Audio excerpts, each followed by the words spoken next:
రైతన్నలకు కేంద్రం check. Bharat rice పేరుతో బియ్యం విక్రయం 29 రూపాయలకే కిలో.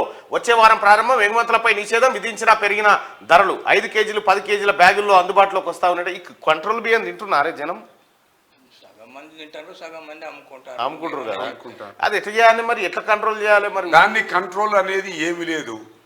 తినేటోడే తీసుకుపోవాలి నీతిమంతుడైతే, తిననోడు వదిలిపెట్టాలి గవర్నమెంట్. కాదు మరి అంతమంది పైసలు ఎత్తే వాళ్ళ అకౌంట్లో అది సంతోషమైన కొనుక్కుంటారు కదా. ఇప్పుడు 30 రూపాయలు పెట్టి కొనుక్కంటే 29 రూపాయలకి కిలో అమ్ముతున్నప్పుడు ఇది కొనుక్కుంటారు కదా అల్కాగా కన్ను మూసుకొని. రైట్గా ప్రజావాణిలో ప్రత్యేక కౌంటర్లు. 10 విభాగాల కోసం ఏర్పాటు. భూ కబ్జా, డబుల్ బెడ్రూమ్ ఇండ్లు, గృహహింసపై అధిక ఫిర్యాదులు. వచ్చే వారం నుండి అందుబాటులోకి ప్రత్యేక కౌంటర్లు. ప్రగతి భవన్ గోడ కంచె కూల్చి రేరికేనా? ఎట్లా వాళ్ళ జేసీ పెట్టి గుంజి యువతల వారైతే ఓ నువ్వు లోపట దాకా పోయి రావచ్చు. ఇప్పుడు పోవచ్చు. అప్పుడు ఆడ మేము అన్నాడు పుట్టినరోజు అప్పుడు పోయినాం. కేసీఆర్ పుట్టినరోజు గప్పైతే కలుతాడు కదా అని ఆయన నేను మా లక్ష్మణ్ ఇద్దరం పోయినాం. వీడు బోకే కొనుక్కొస్తా అన్నాడు. అరే బోకే ఎందుకు రావని ఇంట్లో పీనికి వెళ్ళా మళ్ళీ అదో కొత్త ఖర్చు అని నేను అన్నా. అయితే నేను అన్న ఆయనతో వాడు 300 పెట్టి బోకే తెచ్చాను. అయితే ఎంతసేపు నిలబడాలి, కూర్చుంటే కాళ్ళు పోవాలి. అయితే ఒక ఎస్ఐ దగ్గర 2 కుర్చీలు ఉన్నాయి. ఆయన ఒక్కటి కూర్చున్నాడు, ఒకటి బాబు అనగానే ఆయన కూర్చుండ పెట్టుకున్నావు. నువ్వు ఇక్కడనే ఉండు, అక్కడ నుంచి ఆర్డర్ రాగానే నేను తోలుతా, నాకు రాంది ఇగో ఇళ్ళకే వస్తుంది అని చెప్పాడు. ఆయనతో చూసినాం 2 3 రాడాయ్. ఛాయ్ కూడా తాగలే మేము.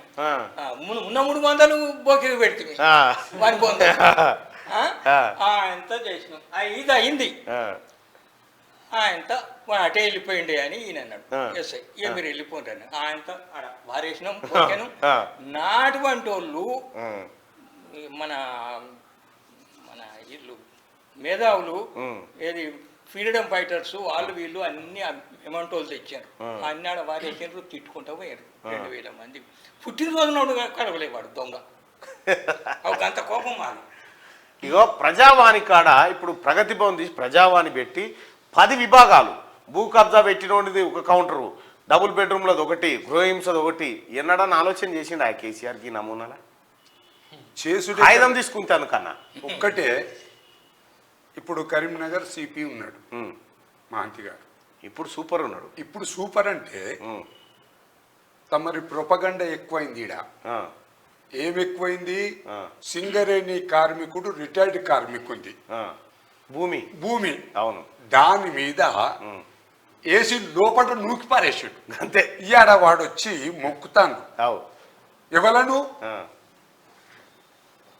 ప్రభుత్వ అధికారులను, నీ సేవతోని నేను పైకి వచ్చినాను అంటే ఇది తెలియకపోతే వారికి ఎట్లా తెలుస్తుంది? నటేష్ అన్నట్టు పొట్టు తిడుతుంది. అయినా పోలీస్ డిపార్ట్మెంట్ అభిమానమే నీకు, కానీ నువ్వు చేసిన తప్పుకు మరి ఇలా తప్పని తేలింది కదా. తేలింది. నేను ఆయన తిట్టింది కరెక్టే కదా. కరెక్టే. అందుకే కదా ఇప్పుడు ప్రజావాణిల ఎటువంటి సమస్యలైనా ప్రజల దృష్టికి, సీఎం గారి దృష్టికి పోతే మరుక్షణమే కొడతాడు ఫోన్. అంతే. మరి అప్పుడు ఎక్కడిదే కలుసుడు? ఎక్కడిదే SMS వస్తుంది లెటర్ ఇవ్వగానే, ఇది పుట్టిందా, ఇగో ఇది ఇట్లుంది ఈ కథ అని చెప్పి వస్తుంది. మరి అంటే అట్లా కాకుండా సంతోషం ఏంది కదా అంటే దరఖాస్తు తీసుకున్నారు. ఎంత తృప్తి అది.